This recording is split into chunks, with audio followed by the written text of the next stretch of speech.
Tol. Buti na lang po. Bakit? Buti na lang at tiniro mo ako. Sakta na.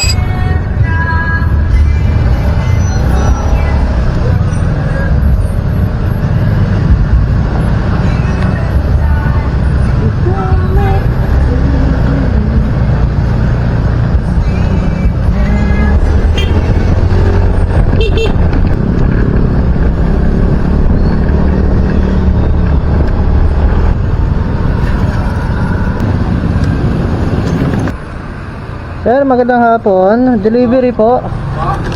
Kay po. Dog food. Kaya na pa, dalian. Apo sir, GGCash ko lang daw po. Kaya pa pala lang. Bagay na lang.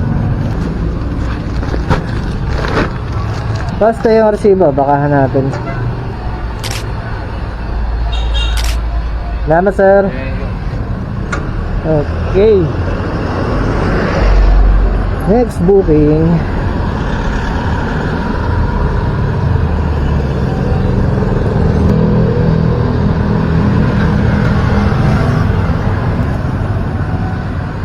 Kahit dog food, isang sako pa yan, ihahatid namin. Yan ang hatid. Pagkatabang ka na sa hindi ka na po order nila. Hi po, magandang hapon. Ma'am, dalawang order ng hazelnut McFlurry. Okay po. Saka po, chicken a la carte barbecue glazed daw. Okay po. Yun lang ma'am. Resibo na lang po for payment. Salamat. Thank you.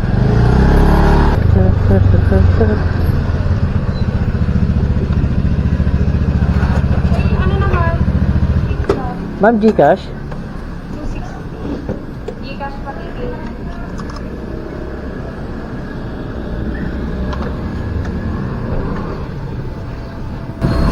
Sorry sir, hindi po available. Ala, paano yun?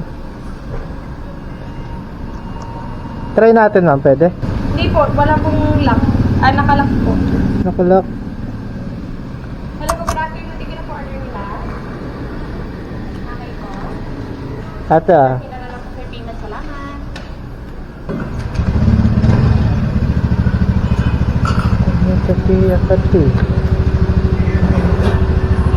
Thank you. With barbecue po, at saka dalawang hazelnut. Hindi po. Joke na.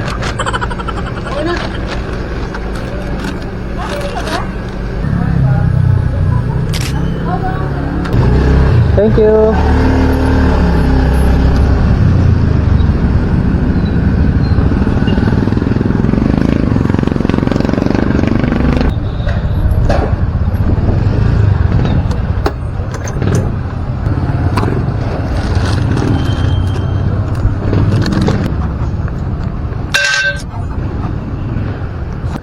Sir, thank you.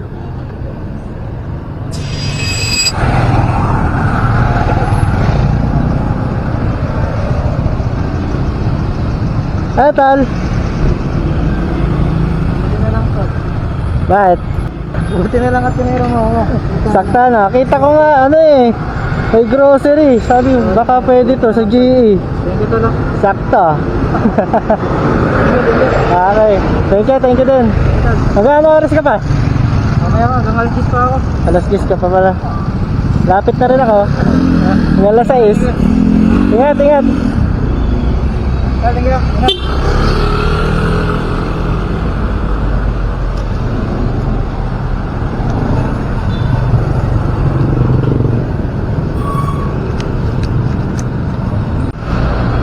So yun mga tol, natulungan tayo ni Rons. Kasi kanina pa tayo namumroblema kung paano may cash out itong 4K sa Gcash. Kanina nalaman ko na may kailangan siyang i-deliver na grocery at kutob ko aabutin ng halos 4K yon. At yun nga, sabi sa akin ni Rons kanina, buti na lang daw napahiram ko sa kanya yung 4K kasi sabi niya halos kapusin niya daw ang puhunan niya sa grocery. So natulungan ako ni Ron, natulungan ko rin si Ron. Shout out sa iyo Rons, Jerome. So ganoon naman talaga, tayo mga riders din lang ang magtutulungan sa gitna ng kalsadang ito.